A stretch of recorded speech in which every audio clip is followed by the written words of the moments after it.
Hello students, welcome in our next video of our topic heredity and evolution. And in last lecture we are seen the carbon dating technique. So carbon dating technique हमने पता कर ली है. Carbon dating technique में क्या किया जाता है, अगर कौन से भी एनिमल है, ऑर्गेनिज्म है, फॉर एग्जांपल प्लांट में भी एनिमल और में भी any kind of organism, okay, उसका हम क्या कर सकते हैं, एज पता कर सकते हैं by using the carbon dating technique. So carbon dating technique में क्या किया जाता है, सिंपली C14 जो भी रेडियोएक्टिव कार्बन है C14 एंड जो भी नॉर्मल कार्बन है C12, उसका रेशियो कैलकुलेट करके हम पता कर सकते हैं कि वो ऑर्गेनिज्म जो है कितने साल पहले अर्थ पे एग्जिस्ट करता था और अर्थ पे रहता था. ओके, सो रिमेनिंग पार्ट जो है कार्बन डेटिंग टेक्निक का हम इस वीडियो लेक्चर में देखने वाला है. So it is used in palaeontology. अगर हम कार्बन डेटिंग टेक्निक यूज करने वाले हैं तो वो कौन से ब्रांच में यूज करने वाला है, पैलियोएंटोलॉजी, जिसमें फॉसिल का स्टडी होता है, उसको हम क्या बोलते हैं, palaeontology. And the anthropology. Anthropology means जो भी एनिमल्स का स्टडी होने वाला है अर्थ पे, जो भी फॉर एग्जांपल इवोल्यूशन का स्टडी होने वाला है, उसको हम क्या बोलने वाला है, anthropology. For the determining the age of human fossil and manuscript. Anthropology study of human being, study of human fossil, उसको हम क्या बोलेंगे, एंथ्रोपोलॉजी बोलेंगे. अगर हम ह्यूमन का एज निकालने वाले, ह्यूमन का एज डिटरमाइन करने वाले हैं, तो हम पैलियोएंटोलॉजी में कार्बन डेटिंग टेक्निक का यूज करके उस ह्यूमन का एज, फॉर एग्जांपल पहले जो ह्यूमन थे, ह्यूमन लाइक एनिमल्स थे, उसका हम क्या कर सकते हैं, एज कैलकुलेट कर सकते हैं using this carbon dating technique. Okay, so once the age of fossil been determined by such technique, अगर हम क्या कर लिया, पता कर लिया कि जो भी ऑर्गेनिज्म था, जो भी प्लांट था और एनिमल था, उसका एज XYZ है, for example thousands of year. Okay, thousands of year में रहने वाला है एज. ओके, उसके बाद it become easy to deduce the information about other erstwhile organism. जो भी ऑर्गेनिजम्स रहने वाले हैं अर्थ पे, उसका हम क्या कर सकते हैं, एज निकाल सकते हैं. अगर हम उस लेयर में, फॉर एग्जांपल उस पर्टिकुलर लेयर में हमें बहुत सारे एनिमल्स के अगर फॉसिल मिल गए, तो हम क्या बता सकते हैं, वो सभी ऑर्गेनिज्म जो है रहने वाले. बाकी फॉर एग्जांपल एक बॉडी का हमने क्या निकाल लिया, एज कैलकुलेट कर लिया और एज निकाल लिया, कितने साल पहले वो एग्जिस्ट था अर्थ पे. उसके बाद उसी लेयर में जो भी एनिमल हमको मिलने वाला है, उसका भी एज हम क्या कर सकते हैं, डिड्यूस कर सकते हैं. डिड्यूस यानी क्या कर सकते हैं, प्रेडिक्ट कर सकते हैं, निकाल सकते हैं. ओके, सो यहाँ पे दिया, it seem that vertebrate have slowly originated from invertebrates. Okay, अभी यहाँ पे जो भी डायग्राम आपको दिख रही है, so this is the diagram of sedimentary rock and fossils. So these are the layers of rocks which is the uppermost layer of earth. Earth की सबसे ऊपर वाली लेयर है ए वाली, जिसमें एव्स और मैमल्स हमको मिलने वाले. अगर हम उसको अनबरी करेंगे और निकालेंगे, एक लेयर निकालेंगे, तो हमें क्या मिलेगा, एक लेयर में अलग अलग एनिमल्स, अलग अलग टाइप का जो भी एनिमल्स रहेगा वो मिलने वाला है. ओके, सबसे नीचे कौन सी लेयर है, जहां पे हमें इनवर्टिब्रेट्स मिलने वाले. Invertebrates are those animals which do not possess vertebral column. हमारे बैक में जो बैकबोन है, तो इस एनिमल्स में बैकबोन नहीं रहने वाला है. और इस लाइन में क्या दिया है, देखो, it seems that vertebrates have been slowly originated from invertebrates. So all these from Pisces to aves and mammals. देखो, Pisces, amphibia, reptilia and mammals all are vertebrates which are arises from invertebrates. So पहले अर्थ पे कौन से animal आए होंगे, invertebrates. उसके बाद कौन से एनिमल आए होंगे, vertebrates. So these all are vertebrates. Okay, so यहाँ पे इनवर्टिब्रेट्स लिखा है और these all animals are vertebrates. देखो यहाँ पे क्या लिखा है, it seems that vertebrates have been slowly originated from invertebrates. जो भी वर्टिब्रेट्स एनिमल है हमारे पास, वो कहां से आए हैं, किस एंसेस्टर से आए हैं, इनवर्टिब्रेट से आए. सो this is the last most layer of the earth. A middle में रहेगा, बीच में रहेगा, अर्थ के बीच में रहेगा. उसके बाद ए लेयर आएगा, उसके बाद ए जो सबसिक्वेंट लेयर है, which is the upper most, which is the lower most layer of the earth. Okay, तो ये जो एनिमल्स है डिफरेंट डिफरेंट इरा में प्रेजेंट थे, मीन्स जो भी फॉर एग्जाम्पल जो भी टाइम स्केल है, time scale from the first animal to the till date, first animal कब आया हुआ है टिल डेट, उस टाइम पीरियड को हम क्या किया है, इरा में क्या किया है, डिवाइड किया है। सो पहले देखेंगे इनवर्टिब्रेट, पाइसेस एंड एम्फीबियंस, ये तीन ग्रुप थे एनिमल्स के, वो कौन सी इरा में थे, पैलियोजोइक इरा में थे। सो इरा का नाम है Palaeozoic. So which is a oldest era, palaeo means what old, zoic means what animal, Palaeozoic era which is the oldest era. Okay, next देखेंगे तो Mesozoic era, meso means what middle, middle, zoic means what animal, so middle era में जो भी animals थे उसको हम Mesozoic इरा बोलेंगे। And next है सीनोजोइक, सीनोजोइक मीन्स अभी जो चल रहा है इरा उसको हम क्या बोल रहे हैं, Cenozoic, Cenozoic means which is on going, जिसमें एनिमल्स रह रहे हैं, Cenozoic era. So here these are the layers, these are the earth layers in which different animals were present. For example, हम निकालते जाएंगे अर्थ का सरफेस, रिमूव करते जाएंगे तो पहले हमें पहले लेयर में जो भी एव्स और मैमल्स, जो भी बर्ड्स और मैमल्स है उनके फॉसिल्स मिलेंगे, उसके बाद में रेप्टाइल्स के फॉसिल्स मिलेंगे, उसके बाद में एम्फीबिया के फॉसिल्स मिलेंगे, उसके बाद में पाइसेस फिश के फॉसिल मिलेंगे, और उसके बाद में लास्ट जो भी लेयर रहेंगे वहां पे हमें इनवर्टिब्रेट के क्या मिलेंगे, फॉसिल्स मिलने। और उसके भी नीचे जाएंगे तो हमें डायनासोर, जो भी बड़े बड़े प्लांट थे उस टाइम में, उसके फॉसिल्स मिलने वाले हैं। तो these are the different eras in which different animals were present, different animals earth पे क्या थे, प्रेजेंट रहते थे। Okay, so this is the palaeontology. Now regarding this carbon dating technology we are going to see the one scientist का नाम है Willard Libby.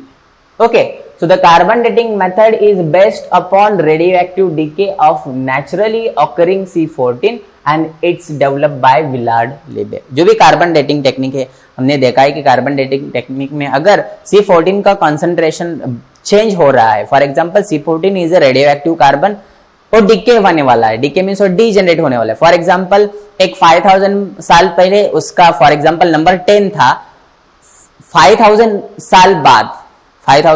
साल बाद वो 5 रह रहा है, फॉर एग्जांपल हाफ हो रहा है। हम बता सकते हैं, सो जो भी ऑर्गेनिज्म है उसमें उसके बॉडी में 10 रेडियो एक्टिव कार्बन थे और उसके बाद 5 रह गए, तो हम बता सकते हैं कि उस ऑर्गेनिज्म का एज जो है वो 5000 साल है।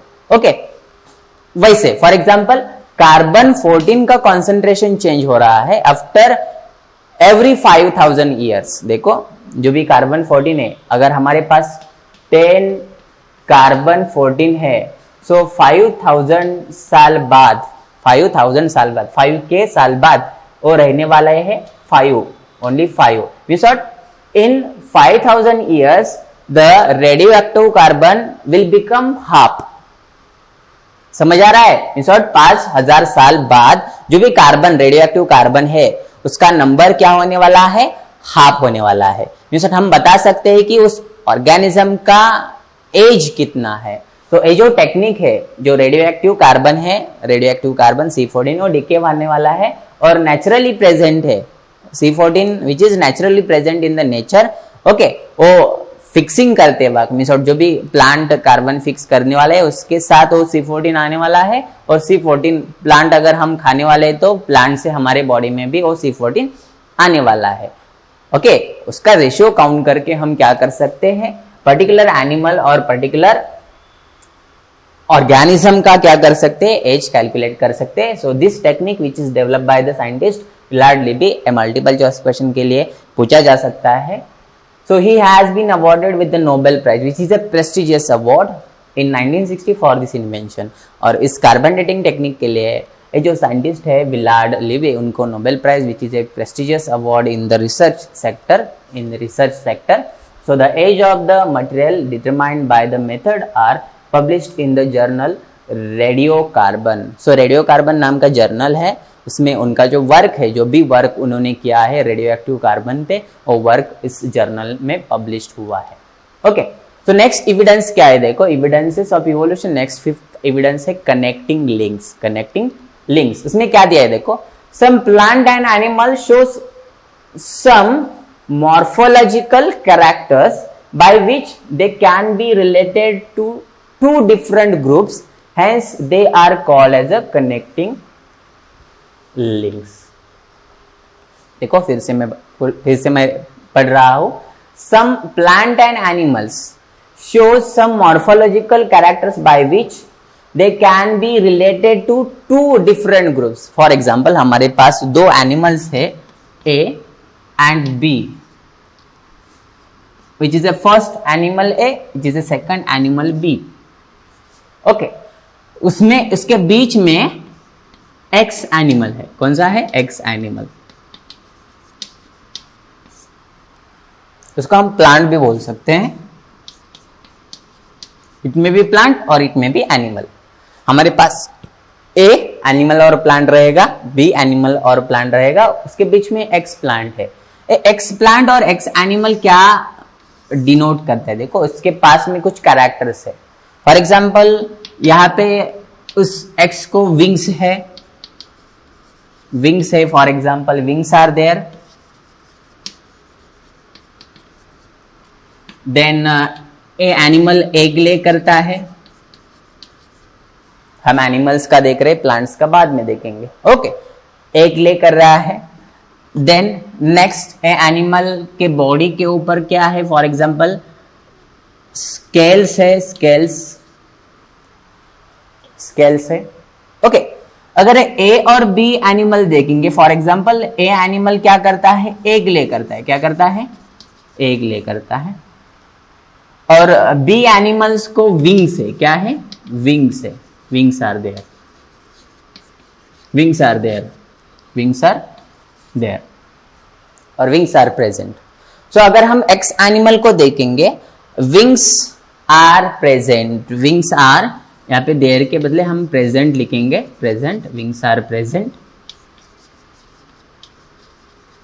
Wings are present. So B का कैरेक्टर क्या है? Wings are present. So B का कैरेक्टर एक्स में भी है.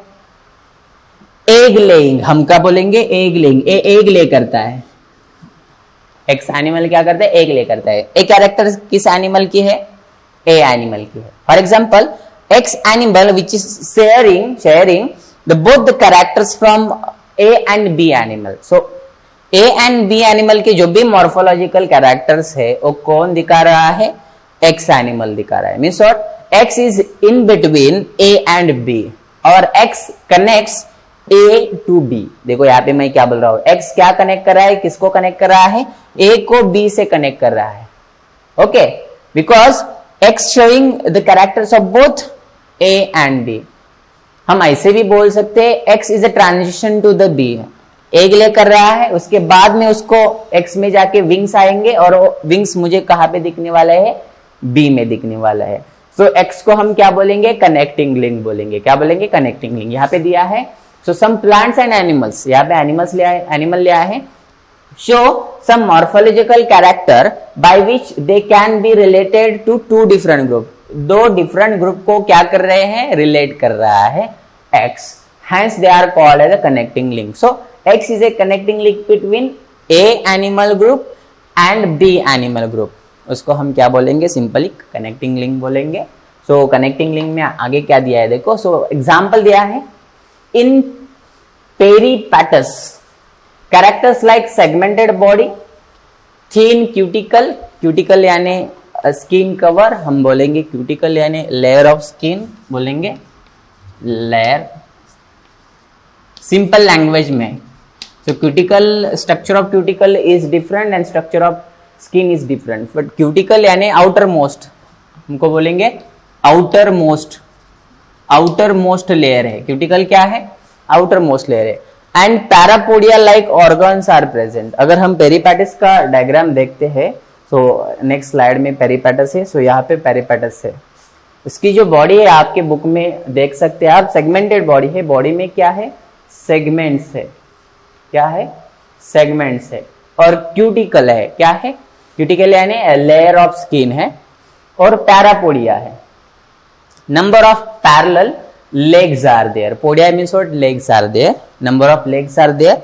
So these are the characters of peripatus. So similarly, these animals shows tracheal respiration and open circulatory system similar to the arthropods. देखो arthropoda, दो animal के group है यहाँ पे, क्या है, दो एनिमल के ग्रुप है.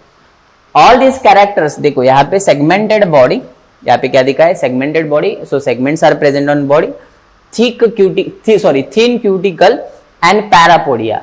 सो ये जो कैरेक्टर्स है पैरापोडिया कैरेक्टर्स है एनिलीड का. किसका है, एनिलीड का. सेगमेंटेड बॉडी कैरेक्टर्स किसका है, एनिलीड का. So these are characters of Annelida group. So this is the animal group. Annelida is a animal group in which earthworm then leech is there. Earthworm आपने देखा है, leech आपने देखा है. Okay, so animal group है Annelida, जिसमें क्या रहते हैं, अर्थवर्म एंड क्या रहने वाले हैं, लीच रहने वाला है. नेक्स्ट क्या दे, देखो similarly these animals shows tracheal respiration, open circulatory system similar to the arthropoda. So arthropoda is another group of animals. So this is the another group of animal, another group.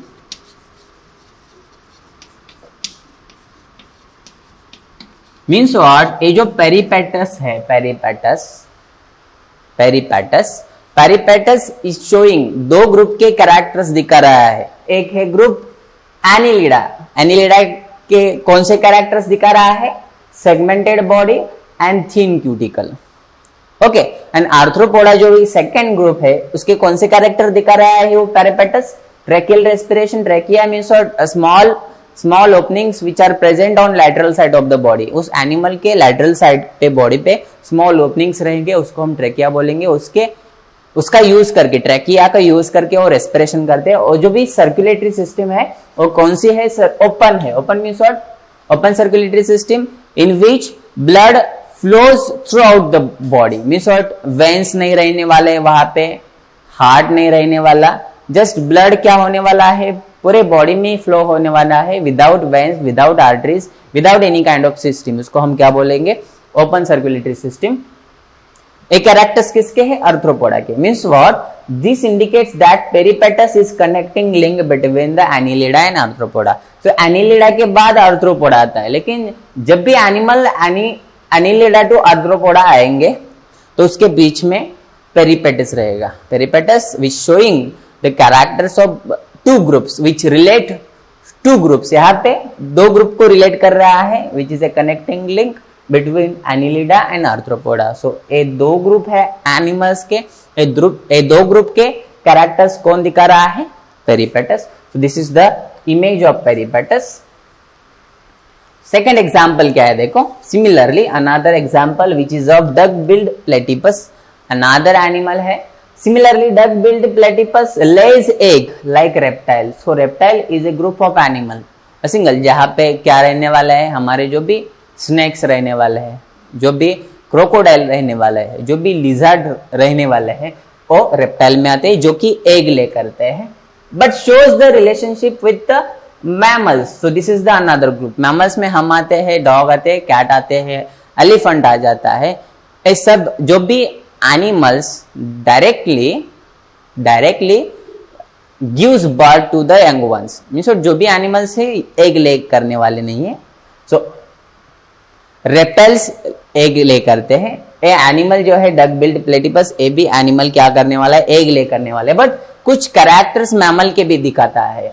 So with mammal too, due to the presence of mammary glands and hairs. अगर इस animal को हम देखेंगे, अगर हम reptiles में देखते हैं, रेप्टाइल्स में हेयर्स प्रेजेंट नहीं रहते बॉडी के ऊपर, लेकिन एक एनिमल है, रेप्टाइल का कैरेक्टर कौन सा दिखा रहा है, एग ले करता है और उसके बॉडी में हेयर्स प्रेजेंट है, उसमें मेमरी ग्लैंड्स प्रेजेंट है, जिसमें से मिल्क फीड करने वाला है उसके प्रोजेनी को.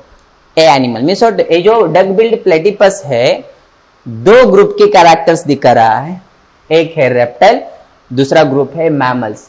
ये दो ग्रुप के बीच में ए एनिमल जो दिख रहा है यहाँ पे डक बिल्ड प्लेटिपस, वो कैरेक्टर्स दिखा रहा है. Means it is a connecting link between reptiles and mammals. So duck-billed platypus is an example of connecting link between reptiles and mammals. Next क्या है देखो, connecting link. Lungfish performs respiration with lungs. irrespective of being fish. So a fish का example है, लेकिन respiration कहां से कर रहा है? लंग से कर रहा है, जो कि लंग से रेस्पिरेशन कौन करते हैं?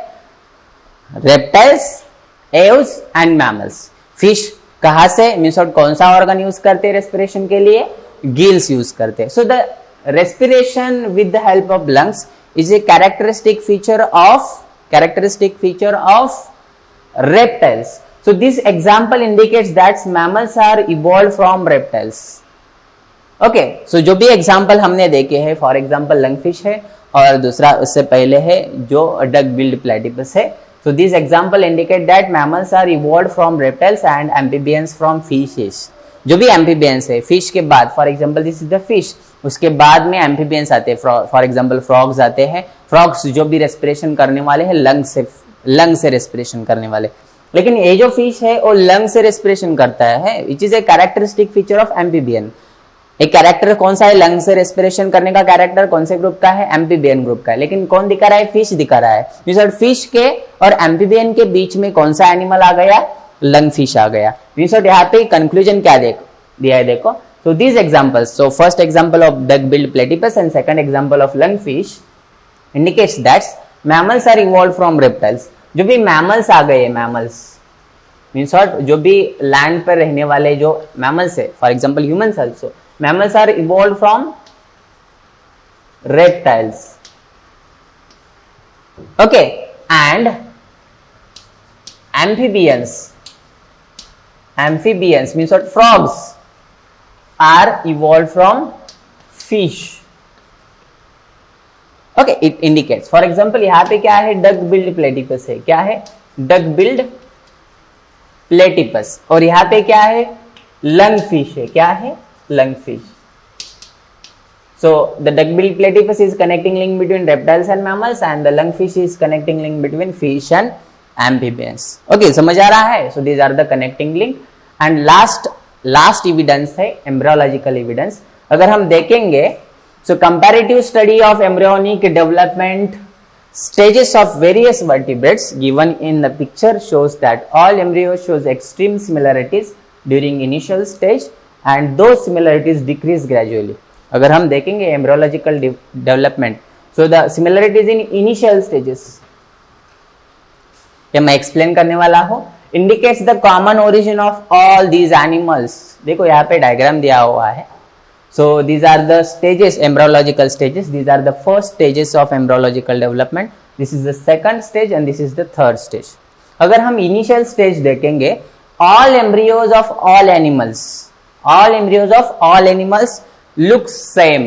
देखो यहाँ पे फर्स्ट जो एम्ब्रियो है फिश का है, सेकंड सैलामेंडर का है, नेक्स्ट टॉर्टोइस का है, नेक्स्ट चिकन का है, फोर्थ वाला, फिफ्थ वाला पिग का है, सिक्स्थ वाला काउ का है, सेवंथ वाला रैबिट का है और एट्थ वाला मैन का है. तो all these embryos looks similar at initial stage. अगर डेवलपमेंट हो रहा है, for example after fertilization embryo develop होते हैं अंडर बॉडी ऑफ मैमल्स. अगर एम्ब्रियो देखेंगे विच आर सिमिलर वन, सभी एम्ब्रियो जो है वो एक जैसे दिख रहे हैं. Means what?